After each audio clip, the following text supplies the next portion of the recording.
Welcome to All Home Care Matters, the show where we discuss all things home care, with discussions on important age-related matters and topics.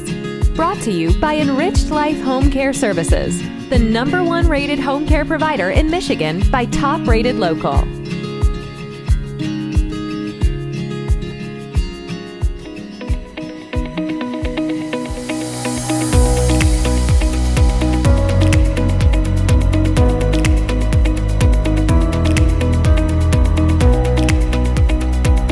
Welcome to a special episode of All Home Care Matters from Washington, D.C. We're here for the 10th annual Elizabeth Dole Foundation convening. The Elizabeth Dole Foundation was founded in 2012 to support military families, military caregivers, and our veterans who have provided service and sacrifice. We're going to be speaking with some of the leading figures in the industry, along with family caregivers, veterans, and more on today's episode of All Home Care Matters. So we're here at the 10th annual convening for the Elizabeth Dole Foundation, and we are here with our friend Alexandra Drain. She's the CEO of Archangels. And Alex, we just listened to your speech, very inspirational as always. How are you today? I'm relieved that's over. It's terrifying and intimidating, and to be in front of such an impressive crowd, and also Senator Dole, my heart just melts. It's just an extraordinary honor to be here. Absolutely. I want to ask, how did you get involved with the Elizabeth Dole Foundation? Well, so we've just been stalking them forever, and we source their resources on our site because they are extraordinary with what they offer for certainly military caregivers, but also just more broadly in a broader definition.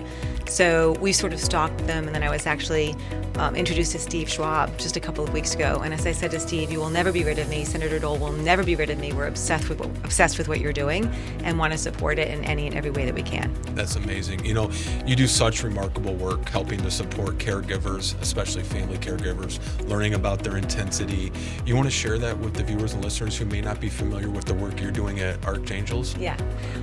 You know, humans everywhere, close to 1 in 2 of us are in this role, and most of us have no idea that we are. And so our whole obsession is to find this population, to help them realize the gorgeousness and majesty of what they're doing, because they're not aware of it, they're not raising their hand and asking for help. We do that by helping people get their intensity score. It puts them in the clear, yellow, or red. If they are in the red, they are going to have some mental health impact. They are seeing impacts on other parts of their lives. If they're in the yellow, we want to keep them in the yellow. How do we do that? Right in that moment after we help them get their score, which takes 2 minutes, we match them to resources that already exist. But they didn't know about it because they didn't know they were in this role, and they certainly didn't even know that these resources existed. So it's sort of this interstitial tissue of find them, love on them fiercely, and then match them over to these resources. Well, and I know you use a wonderful analogy. I believe your mother shared about people drowning, and you said you're just going to be putting your arms up and you're going to go straight down. And that's what this intensity test is really helping people to do, is to identify that they need help, because you can't ask for help if you don't need it. So for family caregivers, where do you want them to go to learn their intensity score and to learn more about you? So you don't need to learn more about me. You need to learn more about you so you can make sure you're getting supported. So I would say 2 places. One, go to archangels.me. So it's ARCHANGELS.me. And Lance did a podcast with me at some point. He's the dude. And I would also say go to thecarebadge.com, because the other thing we're trying to do is when you're in the middle of this, you don't know you're in the middle of this, there are skills that you need. Often you're not getting those. Oh, I love you. Thank you. Care Badge, for anyone you know, does it all for everyone else. These are available for free virtually that you can pass on. You can get it for yourself or you can gift it to someone else. And the notes that we see of people gifting it, because caregivers going to give, right? That's right. And so they just get out there and they pass it along and they write these notes that are so gorgeous that when I'm having a bad day, I read it and it restores my faith in the universe. Absolutely. Alexandra Drain, Archangels. So we're here at Elizabeth Dole Foundation's 10th annual convening. I am joined by a good friend and somebody you may be familiar with, Denise Brown. She is the founder of caringourway.com. Welcome, Denise. Lance, it is so fun to meet you in person. Thank you. Yeah, thanks for telling me to come. I'm glad to be here today. Well, I'm glad to see you. And, Denise, we were texting earlier in the day, and she said she just had an ephany. And why don't you share what that ephany is? I cared for my dad for just about 20 years, and I realized today that I'm a military caregiver. My dad had bladder cancer as a result of service during the Korean War. He was stationed in the Marshall Islands where they tested the hydrogen bomb. As a result of that testing, he was diagnosed with bladder cancer. He lost his bladder, a kidney, other things because of the cancer, and so we provided care for him for almost 10 years with, no, it wasn't that long, was it? It's hard to keep track of time, like 8 years without his bladder. Wow. And, Elizabeth Dole is all about supporting military family caregivers, but also caregivers in general. We were honored to be invited here to record and interview people. What has stood out so far to you personally, because you've been in this field way longer than most, about the messages you've heard so far today and the work Elizabeth Dole's doing? Yeah, it's really impressive. One of the things that I would love for us to just kind of rephrase a little bit is this idea that family caregivers give up their life. I really would love for us to focus instead on how do we help family caregivers keep a life during a life of caregiving. We talk about the sacrifice that family caregivers make, and I think there's too much emphasis that sacrifice is acceptable. It's not acceptable for us to put our life on hold. Maybe our life gets a little smaller. Maybe not everything that we had before caregiving is part of our life right now, but it's so important that we keep a life during a life of caregiving. One of the things that really has stood out to me was all of the exhibitors that are here today and the great resources that are available to help and support family caregivers. And I think it's so important we take advantage of those. They are here to help us, they are here to support us, and we must use them so they stay available for us. Absolutely. And, before we wrap up with you, Denise, I just want to give a shout out again to caringourway.com. You're training caregivers all over the world. You do remarkable work. One of my heroes, but also close friends. But I also want you to just speak briefly, because there's an episode with you and the doctors coming out soon.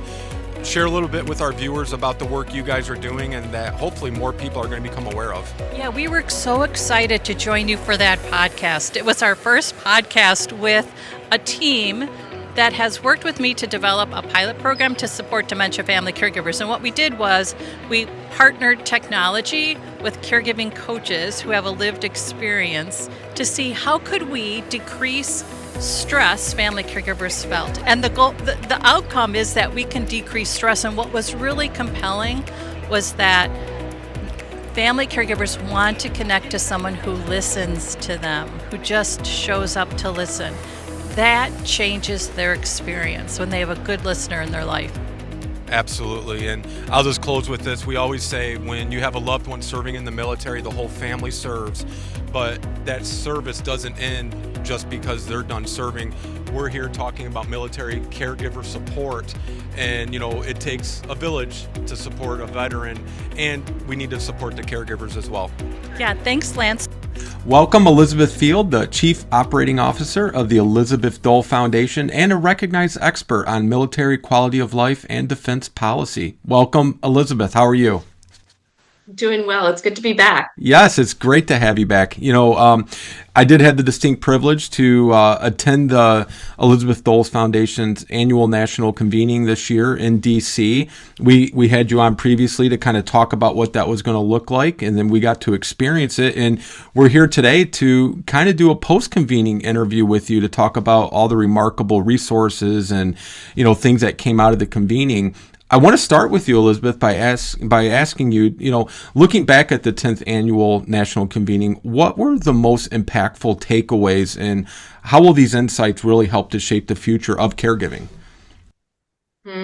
Well, it was wonderful to see you there at the convening and to talk with you on the day of. I think one of the things I shared that day was the energy that I think everyone felt, not just in the conference hall on the main stage, but throughout our resource fair and some of our breakout sessions. I think that sense of focus on what we can do and what actions we can take to support caregivers was one of my key takeaways. Is just how it felt to be there. It was kind of electric. The two other things I would say are, first, that we really saw quite a number of individuals who felt comfortable being vulnerable in a very, public setting. We had, hundreds of people there, and we had thousands watching online. And whether it was Senator Ruben Gallego talking about his experience with PTSD, or caregivers talking about their own mental health challenges, um, or kids talking about what it's like to be a hidden helper. Um, that was an act of courage that really they showed by coming on stage and telling their personal story. And it's really through those stories that we both deepen our understanding of the many issues we talked about at the convening, but also help our community feel seen and heard.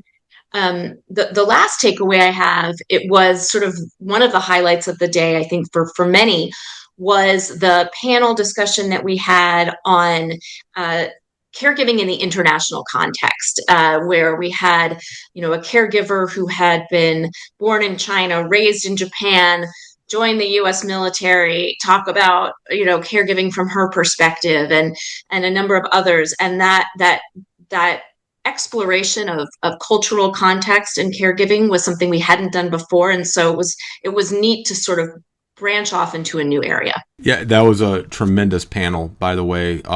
It was not only informative, but I think it was really, like you mentioned, it's insightful because, like you said, she was from China, went to Japan, came to the U.S., joined the military. I mean, so she's seeing a lot of different aspects of how, societies and different cultures are, supporting their loved ones when they need to be that family caregiver.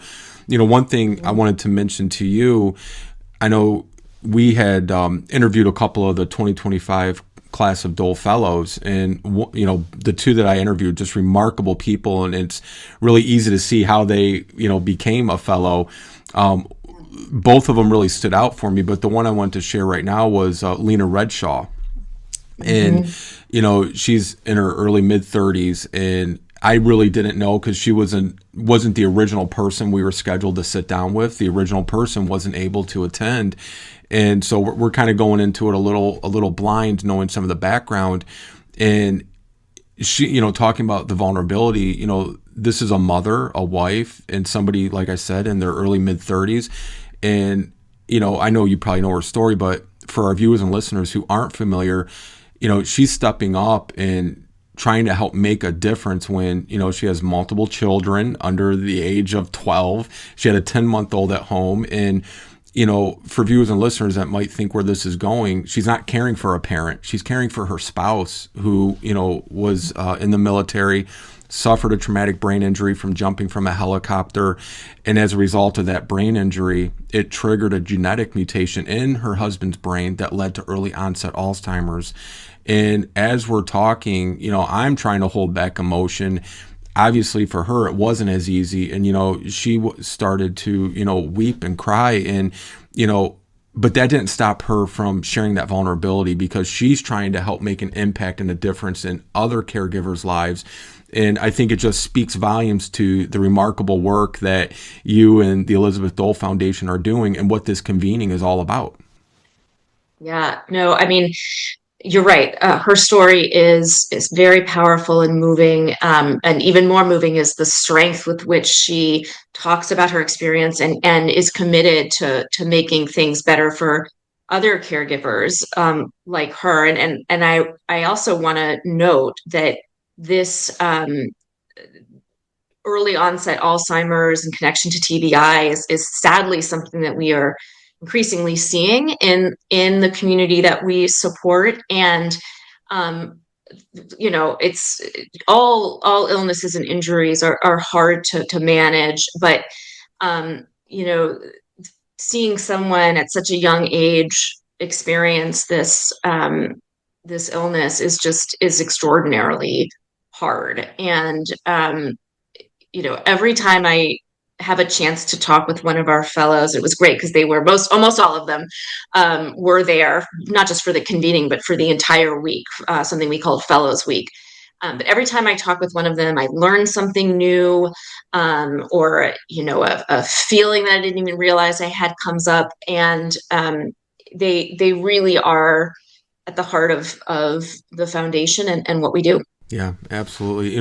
Kind of sticking with the different speakers, we heard from many influential speakers throughout the day, including Secretary of the VA, Doug Collins, Senators McCormick and Gallego, and the Honorable Dina Powell-McCormick. We're here at the 10th Annual Elizabeth Dole Foundation's convening, and I am joined by U.S. Senator Gallego. Senator, thank you for joining us. We just listened Thank you for having me. Yeah. Absolutely. We just listened to a remarkable speech that you gave, an inspirational story of your journey. What would you like viewers and listeners to know, A, about the foundation, and a message to our U.S. servicemen and women? Look, I think the foundation does important work. Veterans being taken care of at home with the support of the caregivers, and those caregivers being supported themselves goes a long way. It obviously takes care of the veteran, but the caregiver themselves, because they're human, they need breaks, they need support. A veteran isn't just standing alone. They always have family with them. And I hope everyone out there supports the foundation of this and support their local veterans, because, they desperately need it. The wars are over, but the war at home will still continue for a while. All right. Thank you, sir. Thank you. Thank you for your service. Good morning. You both just gave an inspiring speech, and I wanted to know if you would introduce yourselves and share what the Elizabeth Dole Foundation has meant to you and any messages for family caregivers. Sure. Dina Powell-McCormick and Senator Dole, both Senators Dole were actually mentors to me. Obviously, their service to this country is unmatched. I'm so proud that Senator Elizabeth Dole has focused on this issue. Military caregivers don't often get enough attention because they are the ones with the burden. And in order for us to have the exceptional nation that we have to have so much respect for those who care for our veterans. Yeah, Senator Dave McCormick, Dina and I were just honored to be here, honored to be able to speak today about mentorship, but really to a community who do so much. And the ultimate test of a country is how they treat those who were willing to make the ultimate sacrifice. And so taking care of our veterans and those who have the honorable opportunity and responsibility to do so is an enormous privilege and opportunity in our country. And the Elizabeth Dole Foundation is really at the forefront of supporting those critical workers. Thank you. Thank you both for your service.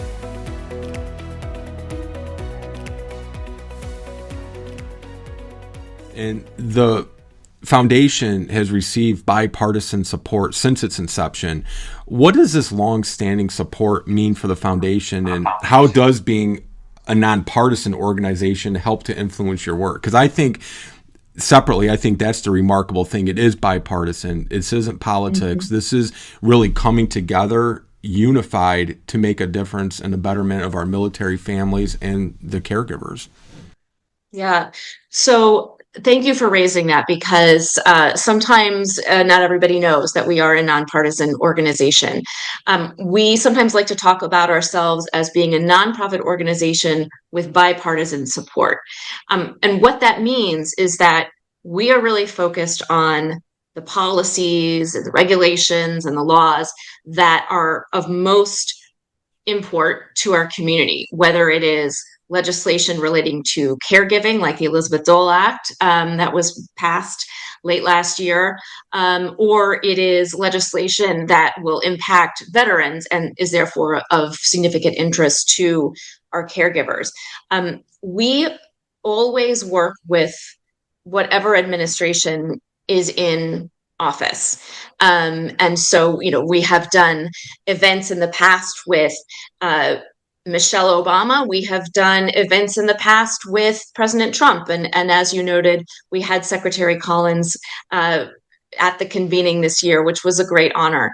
And so what we find is that, thankfully, in a time when there is, I think it's fair to say, a lot of polarization in this country and a lot of political discourse that is ugly, we are able to bring people together from both sides of the aisle, as well as independents, around supporting caregivers and military and veteran caregivers in particular, because everyone wants to support them, right? This is a no-brainer, and it really goes beyond political party or ideology. And so, by keeping our focus on our community, on the things that impact our community and on working productively with our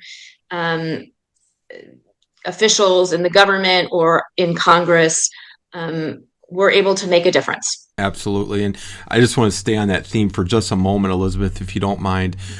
2 points I want to make about the nonpartisan unity. Congresswoman Brownlee, who was a real driving force before it was quote unquote popular, I think was the expression, was one of the forces behind the Dole Act getting passed into legislation last year. We had the privilege to speak to her briefly at the event. We're here at the 10th annual Elizabeth Dole Foundation convening. I'm joined by Congresswoman Brownlee. Welcome, Congresswoman. Thank you. Congratulations on the award that you just received, well deserved. I just want to say thank you on behalf of military families and caregivers everywhere for the instrumental role that you played in getting the Dole Act passed, so thank you. Is there a message you would like to share with military families and caregivers?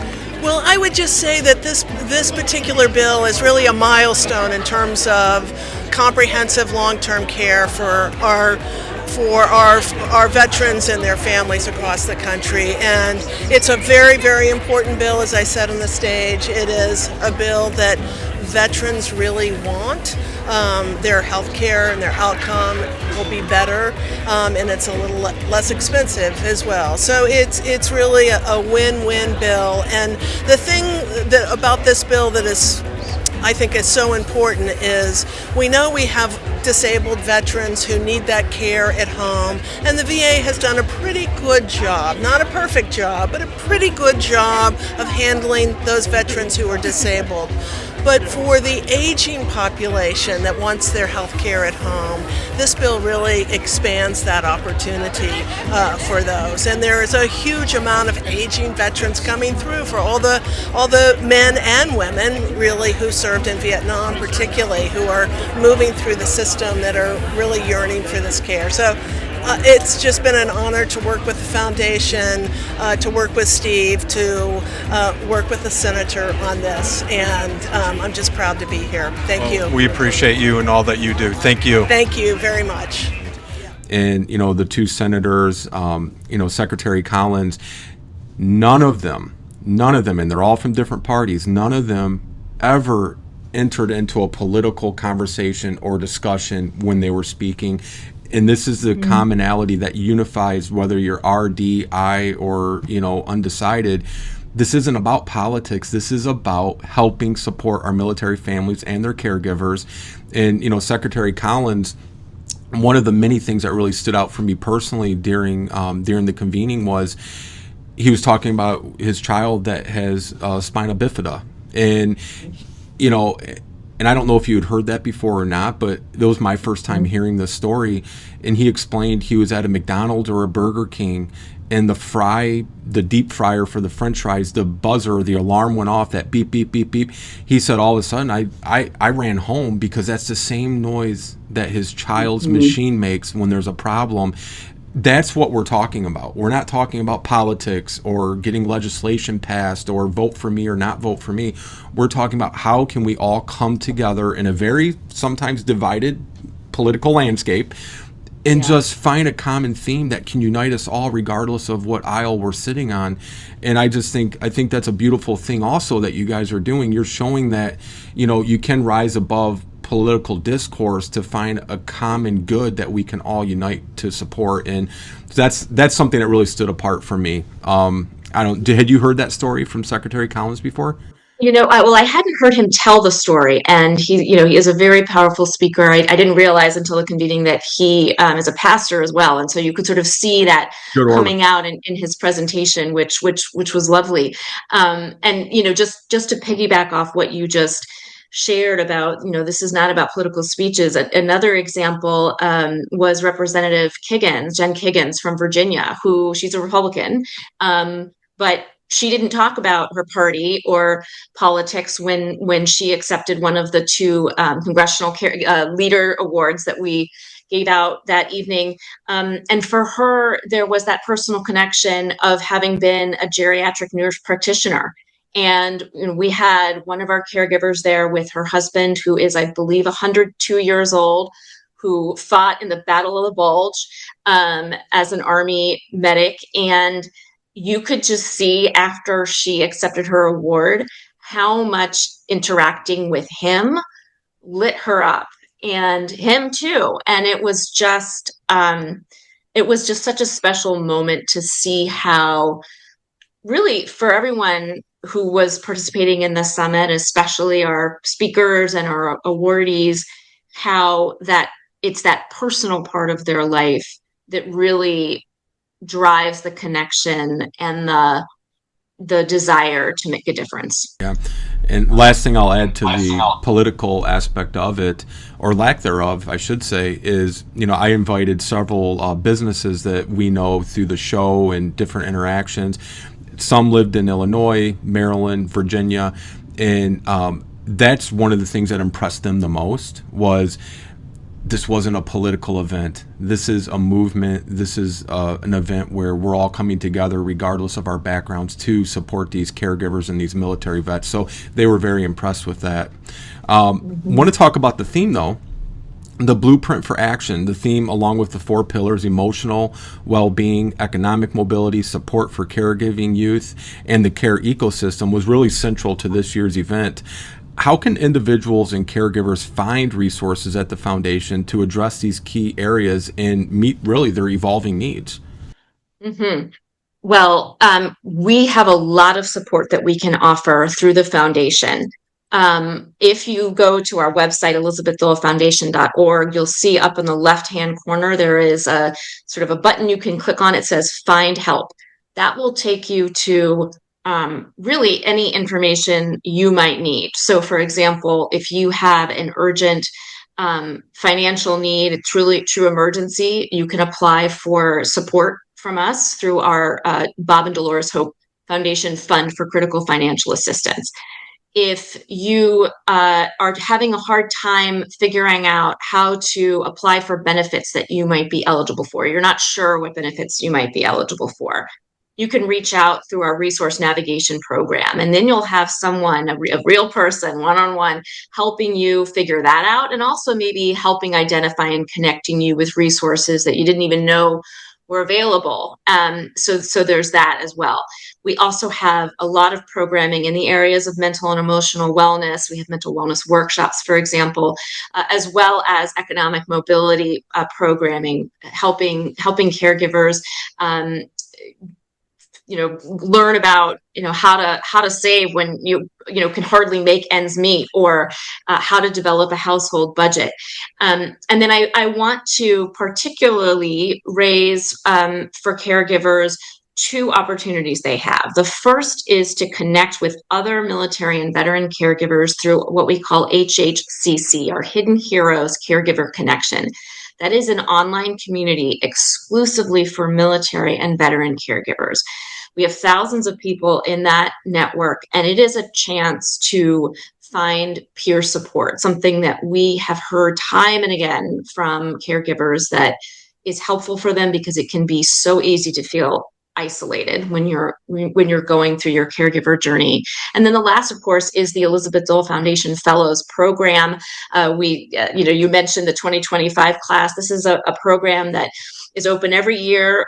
Individuals can apply for it, and it's a chance to represent the foundation. It's a chance to learn about advocacy and how to support your community. And it truly is a family. We have more than 300 fellows now. So that's another key way to get involved. Yeah, I think family is a great way of summarizing it. We follow the foundation online. We try to engage and share and like and comment. There's fellows from 2022, 2023, just recently. They're still chiming in, and it's remarkable. Though not only the work that you're trying to do and provide to these family caregivers and these military families, but it's not just work. It's also it continues past just the working, right? Your family after hours, so to speak, and just the atmosphere there, Elizabeth, was incredible. I want to just touch on the economic mobility, and one of the companies that I really encouraged, and I was glad they took us up on the offer and came to the convening, one of their employees went to one of the workshops, and this particular workshop really was of interest to us, and it was on, micro jobs for caregivers. And, it kind of brought me back to my early 20s when I shared with you previously. I was a caregiver, but I didn't know I was a caregiver for my father. And, that's how we started our company, all those years ago, because I said, I was working in the labs at the university. I'm doing student teaching. Medical school is very daunting. But I'm also a newlywed and have a house payment and car payment. And, you don't really have a lot of economic leverage when you're, pursuing a degree. And I wish I knew that there was these options available back then. I wish I knew of the Elizabeth Dole Foundation back then. And that's why we're so passionate about supporting and helping the work you guys are doing, because there's someone in my situation right now who's going to say, I wish I knew. So we want them to know. But, these micro jobs, what do you, how can you earn an income but still fulfill your caregiving responsibilities for your loved one? The whole workshop revolved around that. And her employee was just we interviewed them, and they just rattled off all of these options and all of these resources just from going to that one workshop. And now they're going to take that and implement that into their business when they meet these family caregivers. So it's a giant family. You're absolutely right. We're here at the 10th annual Elizabeth Dole Foundation convening. I am joined by Malika and Kate. Malika, as some of you may know, is a good friend of the show. Is also a board member here at All Home Care Matters. Welcome, Malika. Hi. Welcome, Kate. Thanks for letting me speak today. You're welcome. So I just wanted to ask you guys briefly, you just came from one of the breakout sessions here at the convening. What was your breakout session about? Mine was about building the ecosystems around veterans and families and how to make it inclusive for caregivers, and what are the gaps and what can we do to improve things. Okay, great. Kate, did you go to a breakout session? I did, and mine was about growing economic mobility for caregivers and how we create ecosystems that support caregivers who can potentially join the workforce at one point, or expanding eligibility requirements so that benefits also extend to caregivers after their caregiving journey ends. And that's great, because a lot of times we don't think about what happens when the caregiving does end, because so many family caregivers sacrifice their careers, their jobs, some even relationships. So what did you guys learn about some ideas or ways that caregivers can be supported once the caregiving ends? I think one of the biggest things that we talked about that was most interesting to me was the idea of microjobs. So even when you are in the middle of your caregiving journey, you have opportunities to enter into the workforce, but in a way that's not traditional.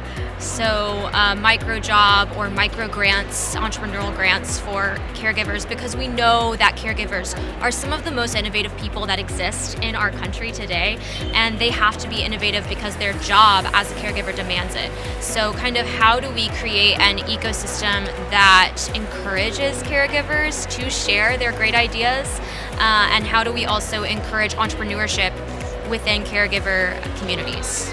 Yeah, absolutely. And that's absolutely needed and definitely necessary. Malika, you're the owner of Aging and Amazing. I am. First, where would you like people to go to learn more about Aging and Amazing? Oh, well, you can go to our website. It's agingamazing.com and learn more about care management. So that's where you can go to find out more about our company. Yeah. And so, you guys have been here at the convening since early this morning. Yes. What's some of the takeaways that has really impressed you or that's inspired you?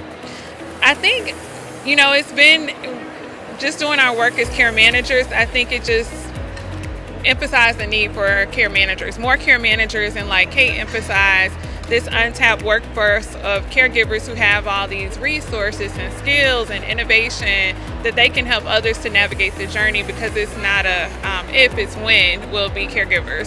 So really being able to kind of capitalize on their skill set, and also realizing how big and integral care managers are, and just being that link to services, advocacy, support in this system, and supporting caregivers and veterans. Fantastic. Well, Kate, Malika, thank you ladies so much, and we appreciate your time. And another issue that I want to stay with is, the hidden helpers, or, the youth caregivers, because I kind of sort of guess I qualified in my early 20s, not sure. But you had the two ladies on the panel, and the one had just graduated nursing school, and the other one is still kind of in the thick of it.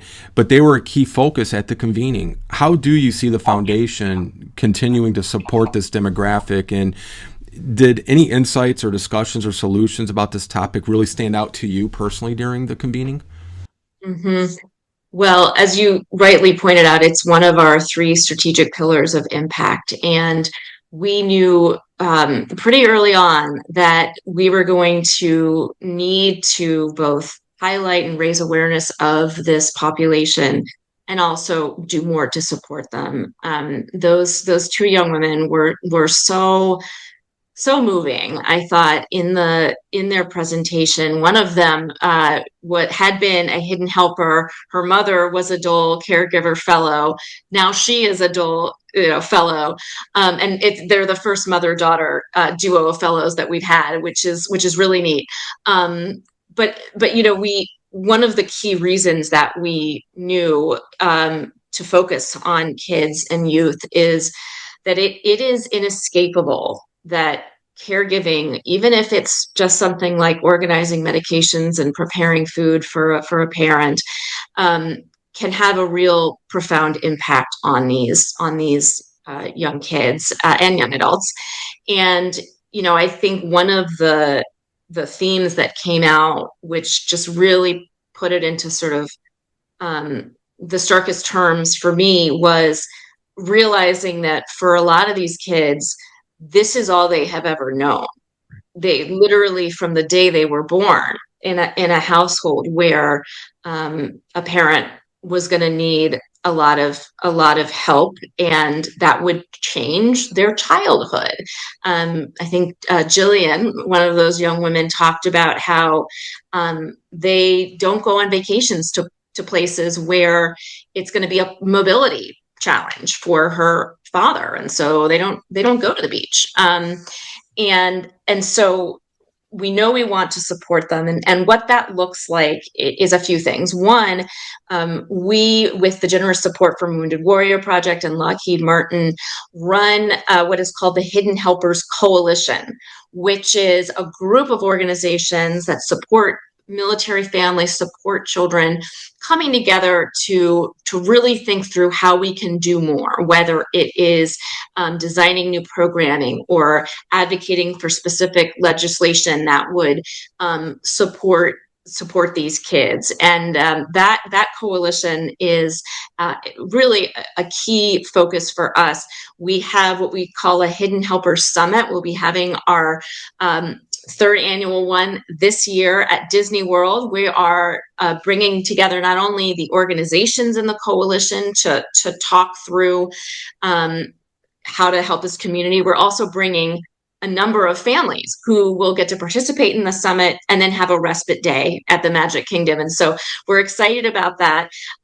We will be unveiling at that summit something that we call the Hidden Helper Caregiving Journey Map. We have a caregiver journey map now, but it's for the adults. This is one that has been informed by kids and who are in this situation. And so we're going to be doing an immersive experience at the summit, trying to help people sort of walk through that journey map. Other types of programming that we are exploring and doing with our hidden helpers ranges from sharing a workbook that we've created, which is sort of like a cartoon sort of hero-based narrative where sort of tweens and teens can sort of explore and process their caregiver experience through that. We're also working with school systems, for example, to figure out how to identify kids in their school systems who might be caregiving for a veteran in their house and support them. So a lot going on in this space. That's incredible. And, I don't know of many organizations that really pay close attention or focus on the youth caregiving aspect. But, we know several from families that we help take, and provide them with respite and different things because the child is a sophomore in high school. But when they come home, it's all caregiving and not schoolwork. And like you mentioned, oftentimes they don't have the ability to have that childhood. So I think that's incredible. You're giving them a day at Disney. I don't know anybody that would not enjoy that. What helps to inform? I know you said with the children, it's all child informed, the youth caregiving map. Is it the RAND Institute, or is it a coalition of you, a think tank? How do you guys inform your decisions on, the resources that are needed and that you're providing or will be providing yet in the future? Mm-hmm. Great question. So some of it is research-based, RAND as well as Mathematica, which did a study focused on these kids back in 2021, I believe. So research definitely informs it. The coalition that I referenced includes child psychiatrists and psychologists who specialize in this area. Having those experts is really, really beneficial. But it's also the kids themselves. And so because we run this coalition, because we have so many fellows who have kids who are hidden helpers, we're able to sit down with them and learn about what life is like from their perspective. We are going to be broadening this in the coming years by ultimately creating a youth fellows program. That's something that we articulated in our new strategic plan. It's going to take some time and planning and resources, but it's something that we're really excited about doing. And in the meantime, we're going to be starting to identify a few youth sort of hidden heroes ambassadors, like the young women you saw on the stage at the convening, who can really start to get the word out, because no one is a more powerful communicator than the people who are living that caregiving experience. Absolutely. We've talked several times about the 2025 class of Dole Fellows. How many of them attended the convening? All but one, and that unfortunately the one who could not attend what was home with her care recipient and just could not leave her care recipient because of some medical issues, and that's unfortunate.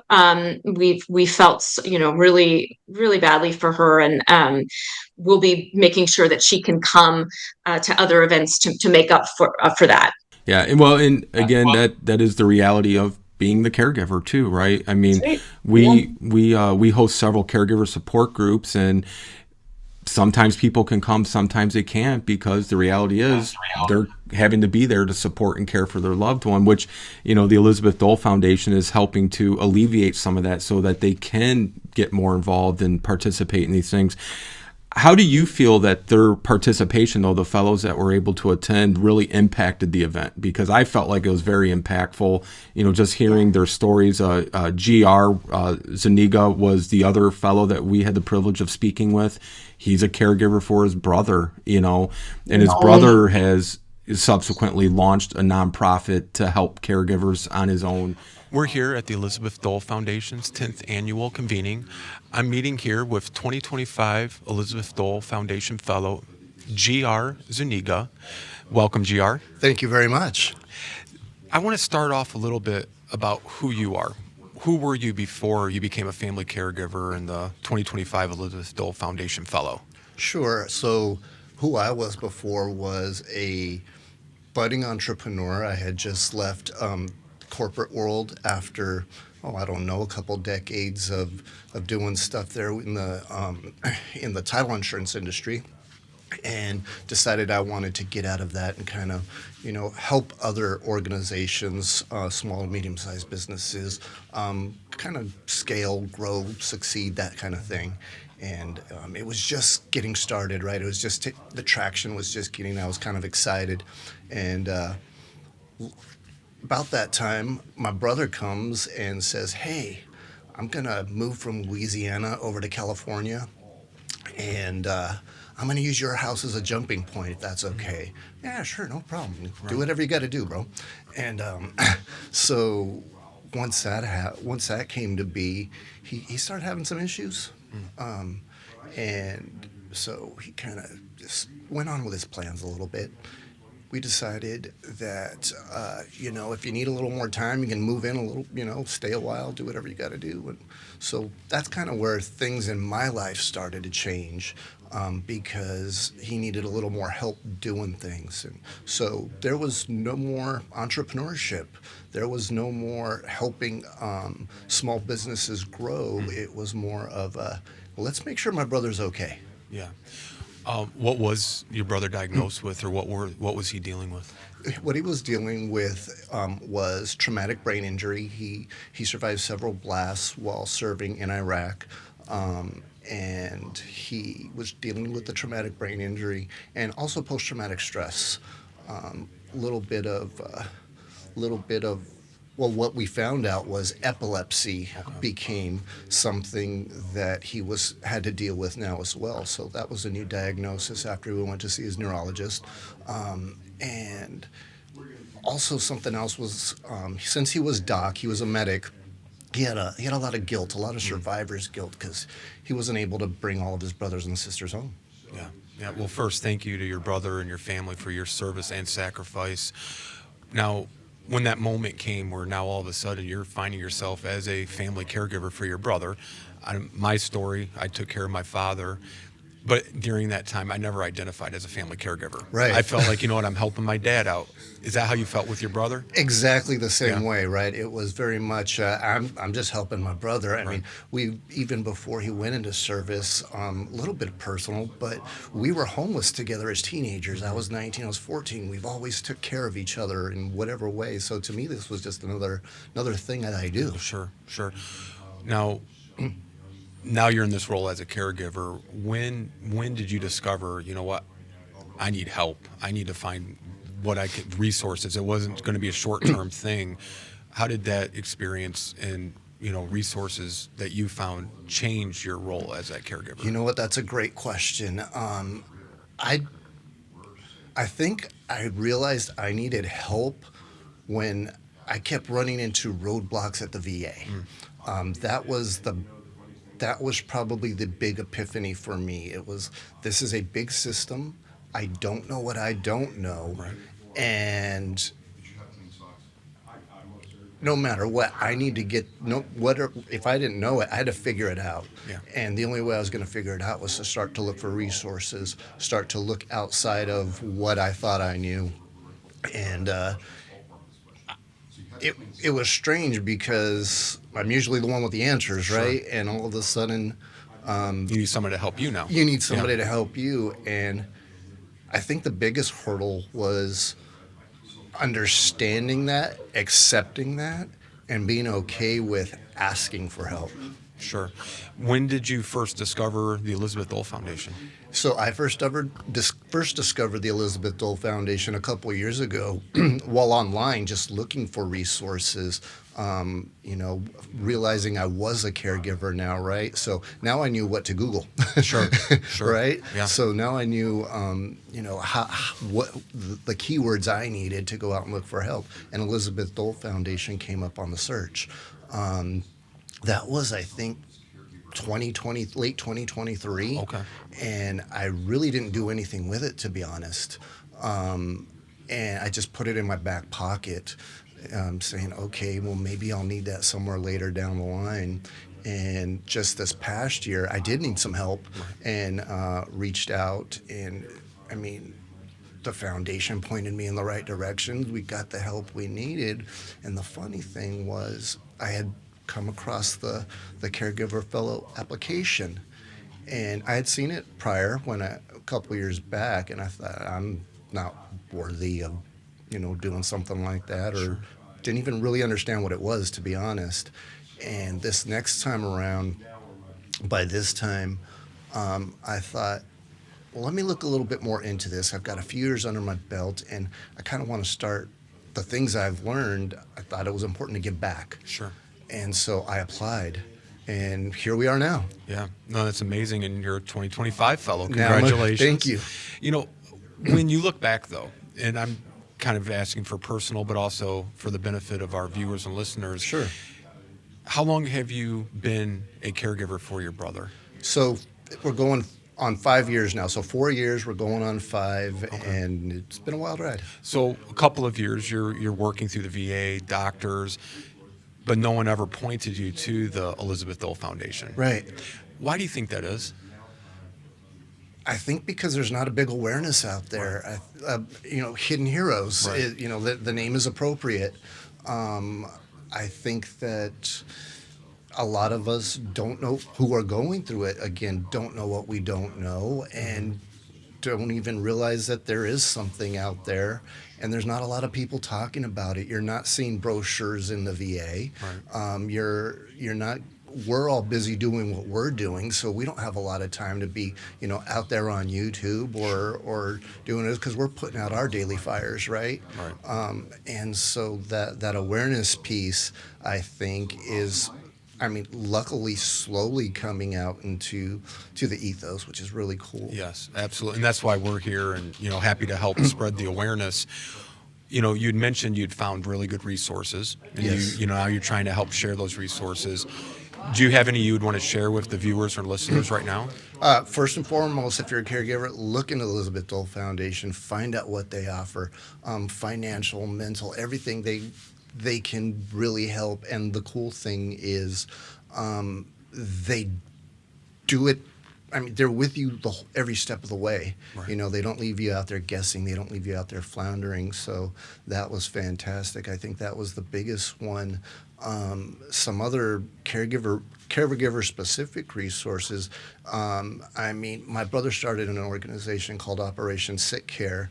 And What's the website? www.operationsitcare.com. Great. And that really was just, he went through some issues in the VA where the VA didn't really want to help him meet his goals to heal from a seizure he had that left him paralyzed on the right side of his body.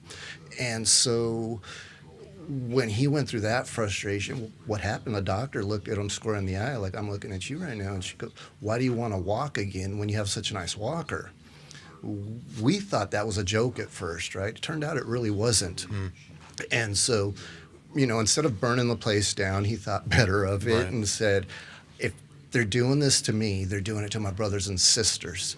And so he wanted to do something about it. And he started this organization just to be peer support, to be that, when you are frustrated, when you're feeling not heard, that you had somebody who you can come and talk to.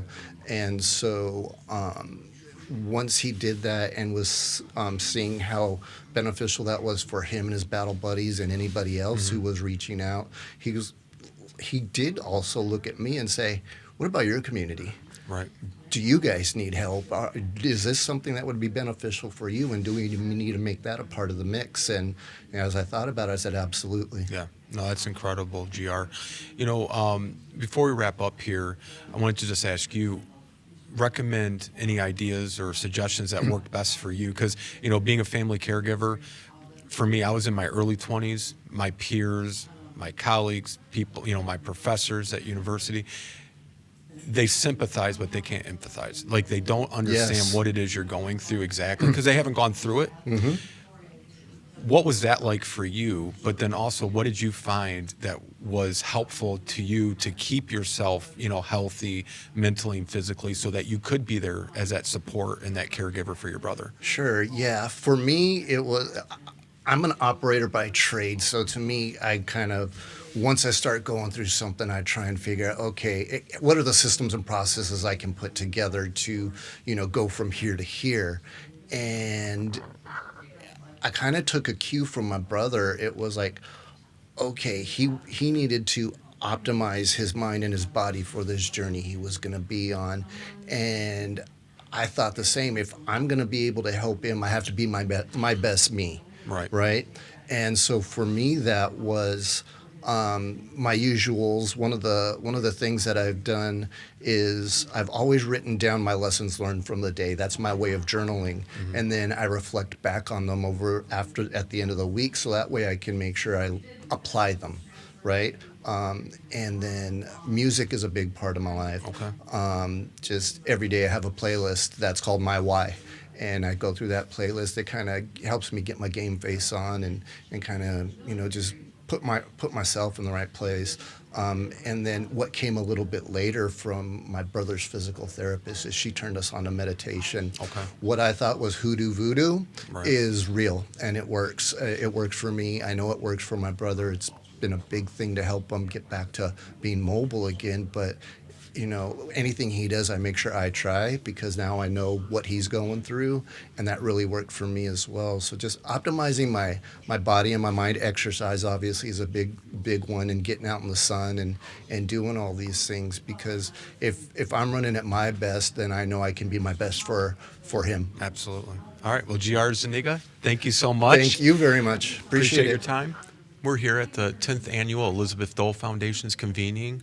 I am joined by Liana Redshaw, who is a 2025 Elizabeth Dole Foundation Fellow. Welcome, Liana. Thank you for having me. Our pleasure. I want to first start off, if you'd mind sharing a little bit about your backstory and how you became a family caregiver. Yeah, so my husband and I have been married for 10 years as of this April, and prior to all of this happening, I worked in marketing, and I was pregnant with our third baby.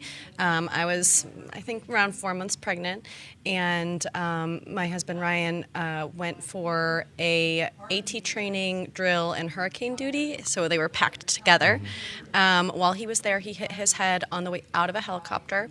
He didn't report it at the time, but by the time he came home to me 3 months later, he could no longer go from one room to another, knowing where he was going. He couldn't change our youngest son at the time's diaper anymore. He couldn't make a baby bottle.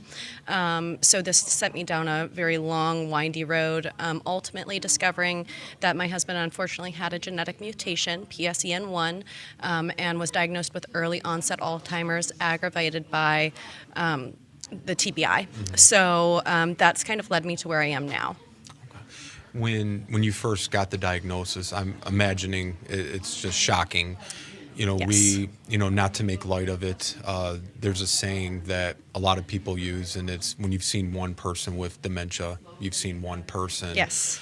And that's what makes it so hard and difficult. But here, you guys are in your early 30s, Early 30s, yeah. Young children at home. What was the first thing that went through your mind as his wife? What am I going to do?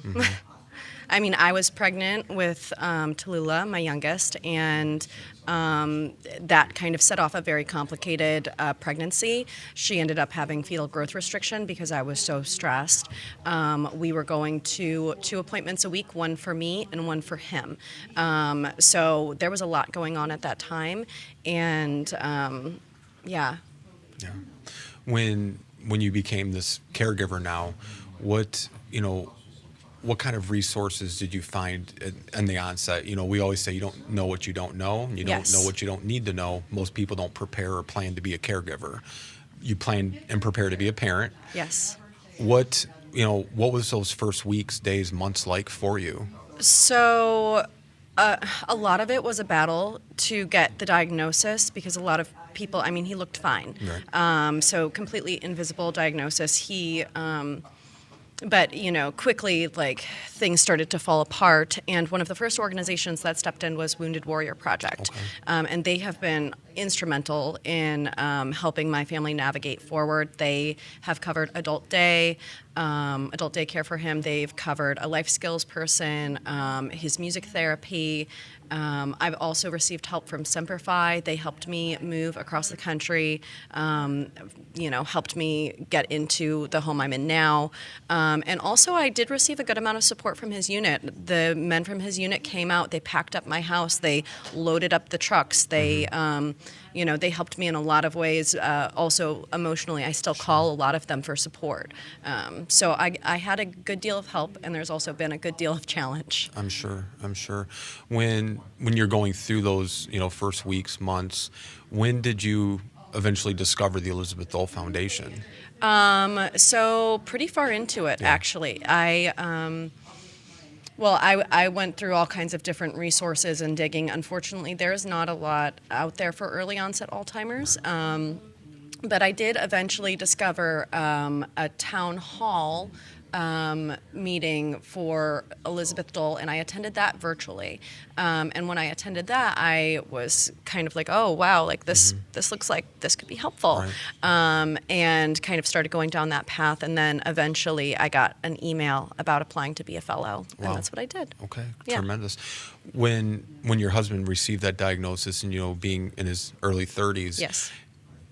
did it add an additional level of complexity for you as a family, having to explain to peers, my husband has Alzheimer's? An incredible amount of complexity. What would you want people to know about that? Because, there's people in their 70s, 60s, 80s, and family members get a diagnosis, and then other family members might not acknowledge it because mom looks fine, grandma looks fine, and here's somebody, a healthy, seemingly. military personnel that's fit as can be, now has this diagnosis. I'm sure that had to be very difficult on top of the other things you're dealing with. Yeah, I think, there's a lot of misconceptions about Alzheimer's and dementia, namely being that it's not just a memory issue.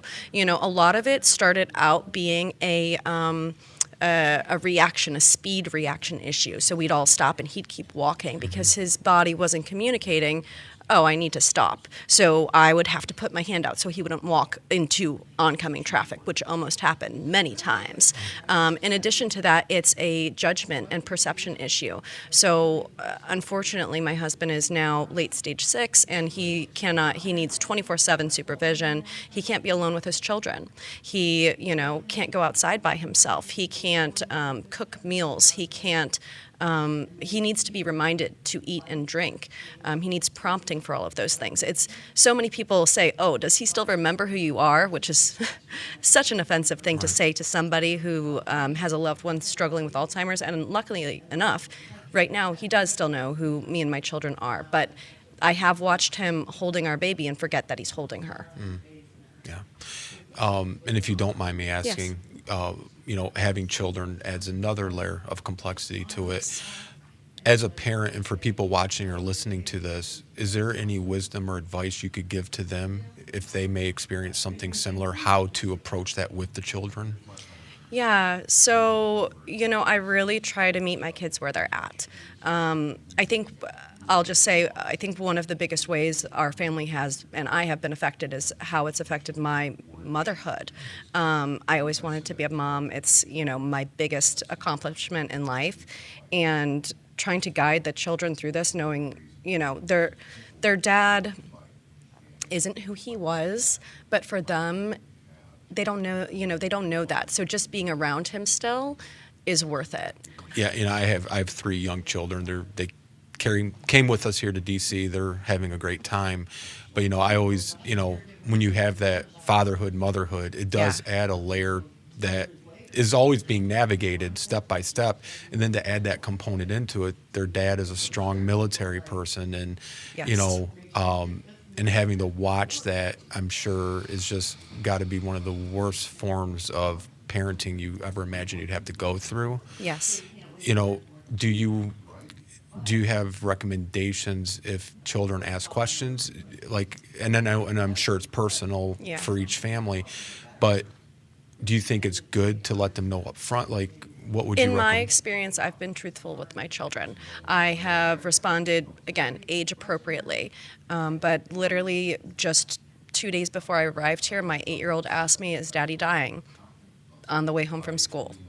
Just a routine carpool ride home, and that question is coming up. So, with each of them, you parent your children differently, right? So my responses vary, but I have found that being truthful is the best way forward, and just reminding them that, I love them very much and their daddy loves them very much, and there's nothing that they did. Right. Yeah. That's great advice.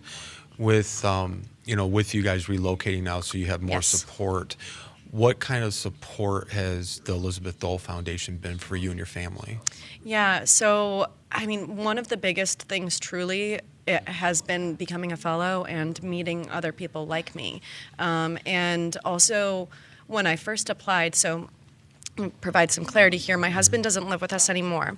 When we moved to Illinois, I had to make a very hard decision that it wasn't safe. It wasn't safe for the kids. So I placed him in an apartment. It's about 10 minutes from my house, and I have rotating caregivers 24/7.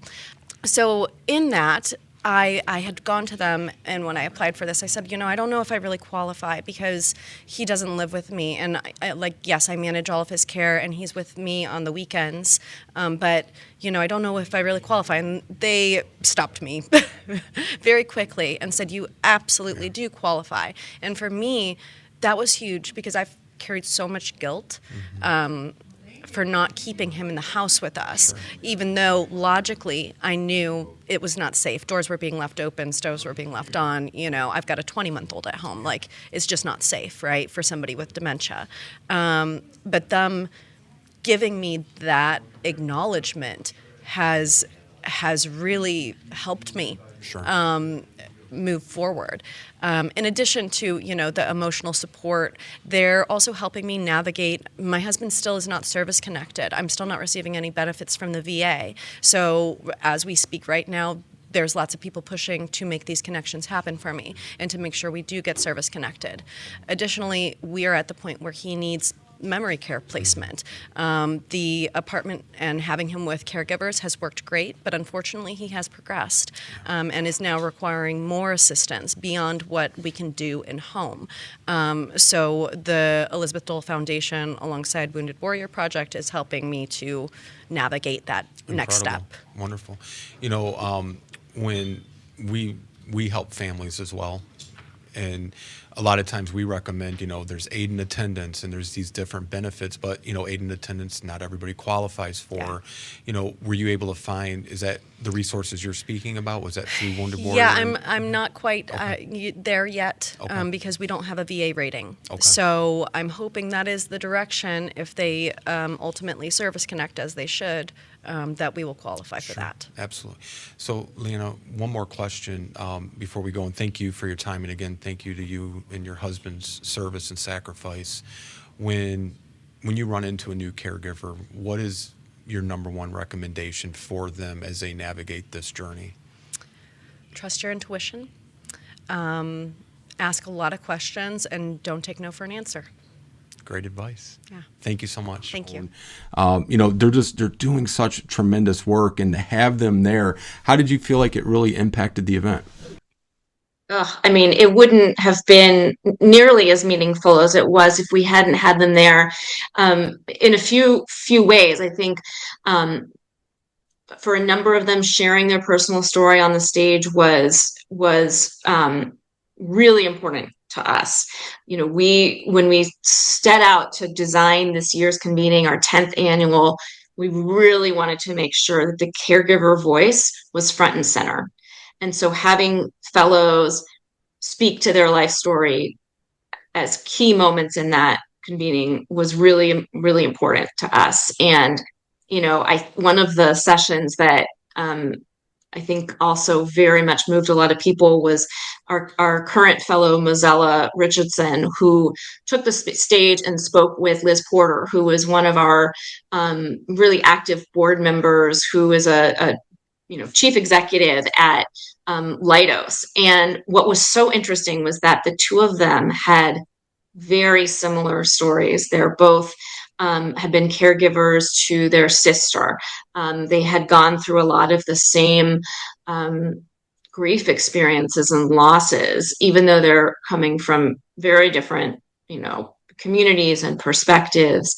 And that seeing that sort of shared humanity, both on stage and then after they left the stage and were both emotional, is just so impactful and important for people to be able to understand the research that we commission and think is so important to drive our programming. It just puts a human face to the statistics. I also want to note that part of that week was sending our fellows to Capitol Hill, and we can certainly talk about that. It wasn't just the convening, it was the full week. Well, and let's stay there about their visit to Capitol Hill. I had been tagged by Lena Redshaw after I spoke with her. This is the first time this has happened to me. She came up and she goes, thank you so much for letting me share my story. And I say, no, thank you for sharing your story. That's the important part. Can I take a selfie with you? I said, of course, why not? And literally the next day it's on LinkedIn, and right next to my image is an image with her with Senator Durbin. And, she went to, because that's her senator.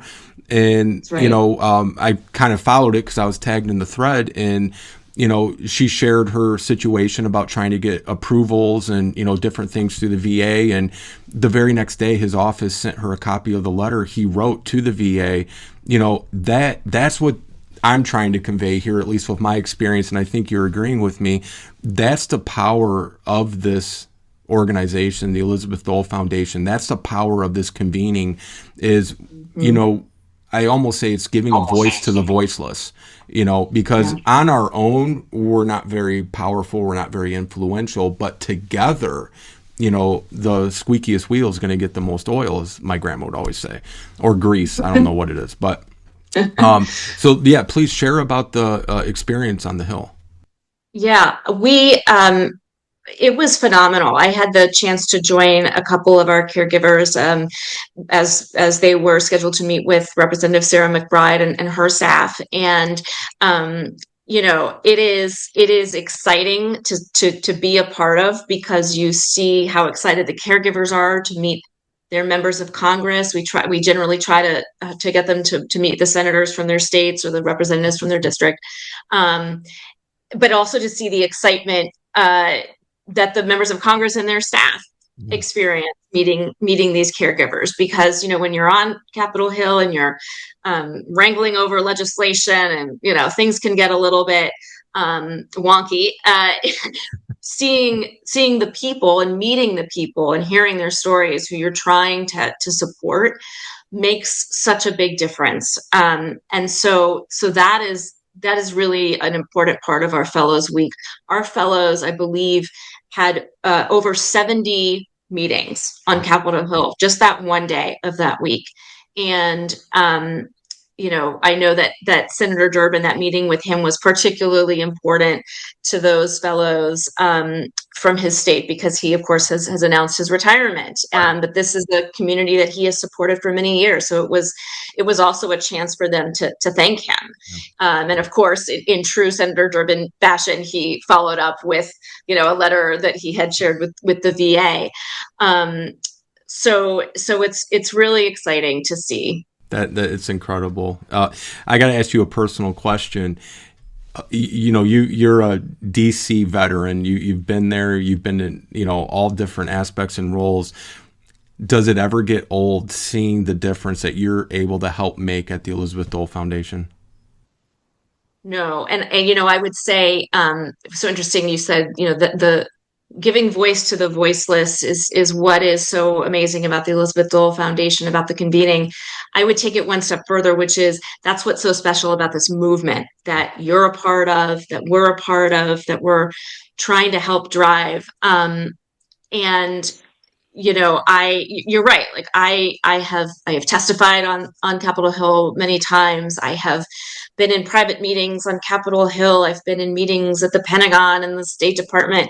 But nothing is more meaningful and exciting than when you see the people who are impacted in a very personal way in their daily lives, sharing and meeting with the people who are in some of the most powerful positions in government. It's, that's what is so great about America. This is why we have a democracy, which is to make sure that no matter who you are, where you live and what you do, you can make a difference by speaking out.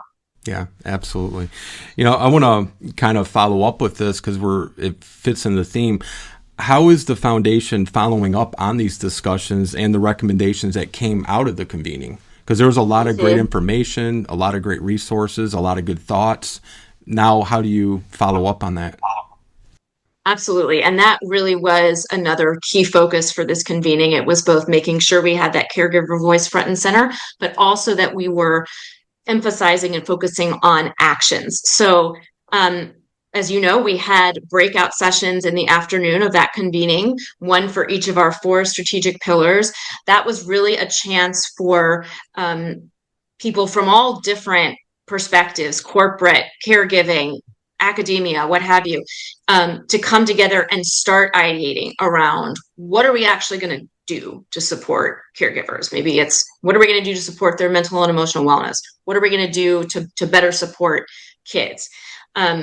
That discussion was the first step in a process that we are engaging in now with our friends at KPMG, where we are bringing together leaders in their spaces, whether it's financial well-being in the economy or mental and emotional wellness. And we are pulling together these working groups with leads from various sectors, corporate, nonprofit, taking the ideas that we heard at the convening, adding to them where we think they need to be added to, refining them based on what we know about what's possible, what's feasible, and then our plan is later this year to release an action plan, a blueprint, in all of these areas that people can take and say, okay, what do I want to do? I'm a city official. I want to make my city a better place for caregivers. Here are the things that the Elizabeth Dole Foundation and these working groups have told me I can do. Or I run a school system. What can I do? Or I run a medical system. What can I do? We're really trying to focus on concrete actions that are practical and impactful. And so that's the next step of this process. That's remarkable. There are some cities that are considered or get certified as dementia friendly. I've said for a while we need to get cities certified as caregiver friendly. And I would love to support this however we can, Elizabeth, because I think that I thank you for saying that, because we actually have a program. It's called our Hidden Heroes Communities program. We began it a few years ago, mostly as a awareness raising activity where cities or states, or in some cases counties, would pass a proclamation supporting caregivers. That was the first step in that program. Under our strategic plan, we're going to be strengthening that program, and part of that will include identifying criteria, very clear criteria that we hope cities, counties, states will take to support caregivers, and at different tiers. So, at the top tier, we will recognize you as sort of the gold standard for supporting caregivers. So that is a really exciting part of where we're headed. And, once we are able to implement more of that, would love to partner with you on that and share more about it. Absolutely. Well, I told the ladies at the convening, anytime we can help support you guys, it's an easy yes. There's no thinking involved. I want to kind of touch on, before we wrap up here, we've talked a lot about the speakers, the breakout sessions, the fellows. But I think another key aspect and component of the convening is the resources that were available on site. You had the Wounded Warriors, is it Wounded Canines? Is that, I'm trying to, is that? It was, I believe it, Warrior Canine. Warrior, yes. Or Canines for Warriors. Yes. Not sure which one. We had fun. We had fun. They had a couple of their canines there. Share so what, cute. Yes, they are. Share some of the resources and, what that component really added to the convening, in your opinion. Mm-hmm. So this was something that we started last year, and it was really well received. So this year we made it even bigger. And what we did is we brought together different organizations who had resources that could support caregivers, either there available, like the canines, who were just my canine actually just pulled up here. I don't know if you can see her, but whether it was services that they could take advantage of right there, like we had chair massages that people could get, which the caregivers just loved, understandably. But we also help them connect with resources that could be of benefit to them when they go back home. So, for example, we had an organization that does summer camps for caregiver kids and military kids, and they were able to learn about those programs and sign up for them. We had offices from DoD that people may not even realize are there. They could learn about the Warrior Support Program at DoD. Each of the military services had a table, and so that was a great chance not only for the caregivers who came to our convening to learn about resources available to them, but also for those organizations and those government offices to connect with one another and network, because a lot of them realized, we've been realizing that the people we're supporting with, our camp or our education program also really need X, Y, and Z. And now I know that actually there are organizations that provide X, Y, and Z, and I can connect with them. So it's a really fun, powerful part of the convening. Yeah, and we got to speak with Joe, who was there on behalf of the VA's Caregiver Support Program, and I just said, we want to amplify your work because, we help a lot of veterans, whether it be through aid and attendance or what have you, but a lot of these families aren't familiar with the VA caregiver program. We're here at the 10th annual Elizabeth Dole Foundation convening. I am here with Joe. Joe, would you like to introduce yourself to the viewers and listeners? Thank you. So I'm Joseph Burks. I'm the Director of Communications for VA's Caregiver Support Program, stationed out of Leavenworth area, but work for VA Central Office. Wonderful. So the banner behind us says VA Caregiver Support. Would you explain what VA Caregiver Support is? I will. So think of it as this. Veterans Affairs has been taking care of veterans for a very, very long time. This program was created and designed to take care of that other person traveling through the same journey, the caregiver. So in short, our program exists to give the veteran the best opportunity to age at home and support the caregiver right alongside with him, because that care wasn't always available in the past. We focused on the veteran, which is very important, we should. Our program focuses on the caregiver and gives them what they need to best take care of their veteran. Absolutely. And kind of like when you have a loved one serving in the service, you have a whole family serving in the service. And it's just like that when they need care, a whole family's providing that care. For viewers and listeners who may not be familiar with this program, is there eligibility requirements, or how can they learn more, and where would you like them to go? That's a great question. And there is eligibility. We have two components of our program. So we have a general program, which is literally open to almost every veteran who is already receiving VA care. It's just fill out the information and get enrolled into that program. And it's got general support, it's got education, training, peer support, a lot of things to help you navigate through VA as a caregiver of a veteran. Then we have the comprehensive program, and the comprehensive program comes with just that, a whole lot more services and supports, more detailed for the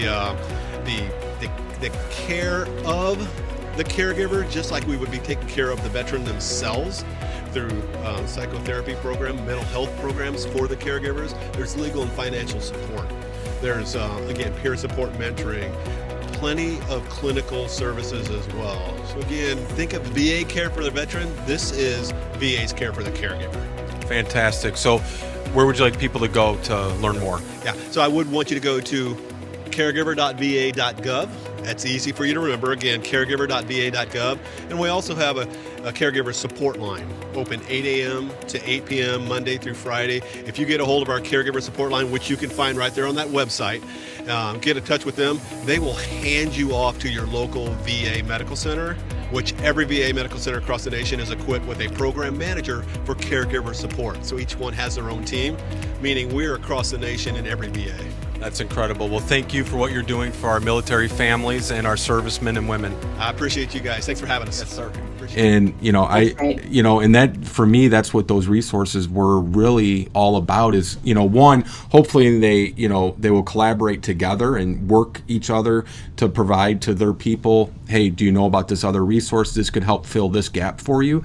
But it's also just raising the awareness that there was probably 30 plus vendors. I might be low, but I would say around 30 or so. Right. And, they're there saying, we're here to help, utilize us, take advantage of this resource. And so I just thought that was such a great component to have in there as part of the convening.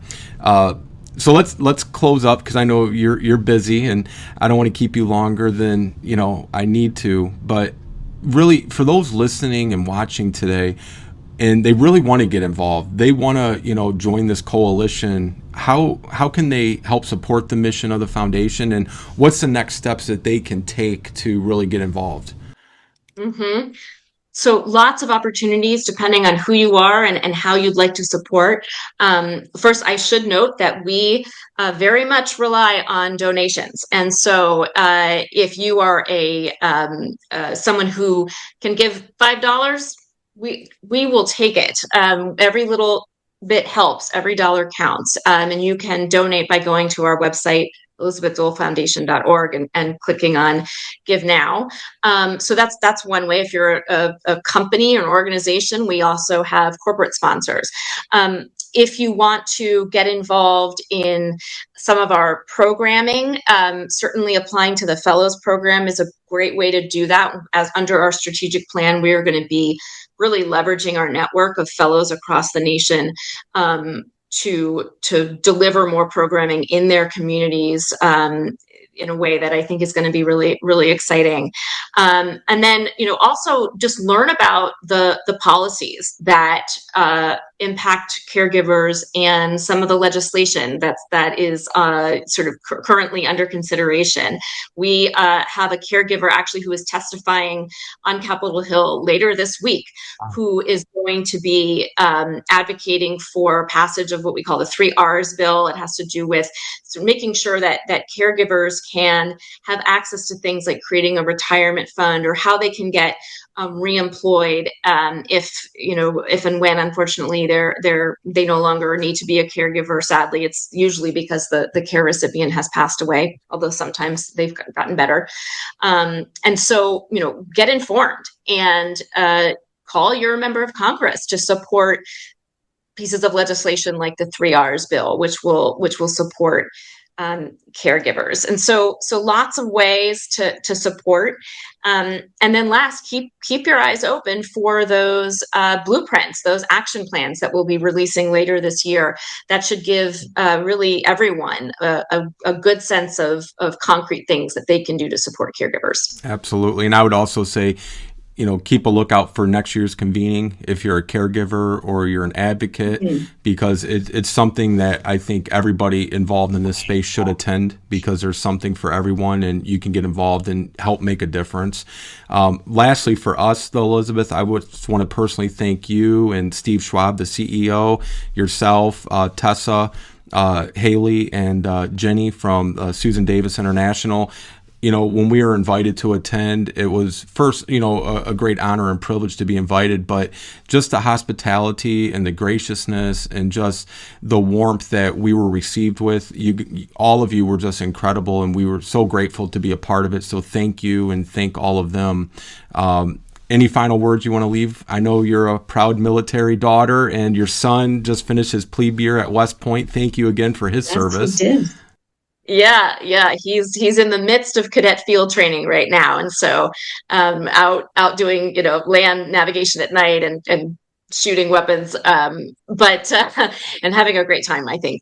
But I just want to say thank you to you and to All Home Care Matters, because without you, we wouldn't be as successful in getting the word out about our foundation, about what we do, about how to support military and veteran caregivers. And so it was an honor for us to have you at the convening, featuring the speakers. Not everyone who has a podcast or is in the media is as prepared and informed as you were to participate in the convening and to really get the most out of it. So, the pleasure and honor is ours, and really hope that we can continue the partnership and the conversation. Absolutely. Elizabeth Field, Chief Operating Officer of the Elizabeth Dole Foundation. Post-convening recap. Thank you so much, Elizabeth. Thank you. Take care. Welcome. Thank you for your service. Would you take a moment, introduce yourself to our viewers and listeners? Master Sergeant Retired Leroy Petrie, Medal of Honor recipient. Yes. Thank you, sir. And I just want to say, you just gave some inspiring words about your experience coming home and what the VA system and what it meant for family caregivers and the importance of them. What would you like to say to people about that?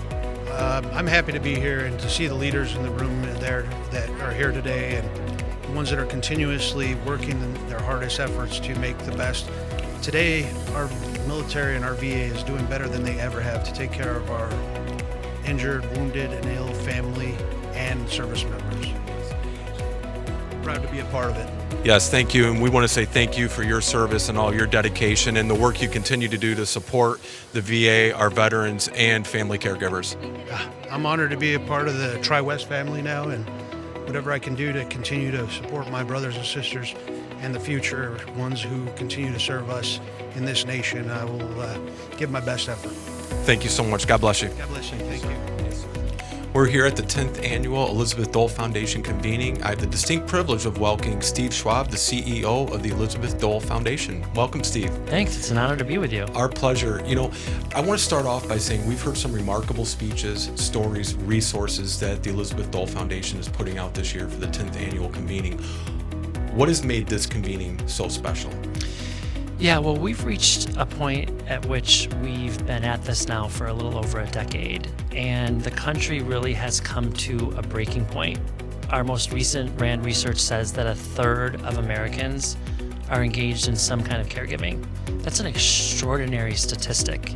If you think about, there are very few issues in American life that touch so many American families. And that means that we need to think about the health ramifications on the Americans who are providing that selfless service. And so roughly 11, 12 years into this work, we've reached a peak moment in the attention on this issue. And so we have an opportunity to create a blueprint for policymakers, private sector leaders, state, local, and regional policymakers and governors to really begin to pursue so that we can provide adequate support to families in every corner of this country. And we've been calling for that for the whole time we've been at this, but now people are paying attention because they're seeing it in their own families. The media is talking about it. Conferences around the country are breaking through on this topic, and we have a real tipping point. And so the energy in the room today is pretty incredible, and we've now moved people into a series of breakouts where we're going to talk about our plans of action in each of these 4 core areas that we're focused on. Yeah, it's incredible to listen to the stories from Medal of Honor recipient, U.S. senators, Yes. Family caregivers, child caregivers from the Hidden Heroes. The work that the foundation is doing is just so incredible. You must be very proud, but yet still there's more work to be done, and hopefully one day there won't be any work left. We just appreciate the work that you guys are all doing here. Is there any words you want to offer to people that may want to learn more, or how they should go about getting in contact with the foundation? Yeah, I would ask anybody who is providing medication support, transportation support, help with appointments, or advocacy with a loved one, all of those things mean that you're a caregiver. We often say that people don't self-identify because they don't think of themselves as a caregiver. They think of themselves as a spouse or a family member or a loved one.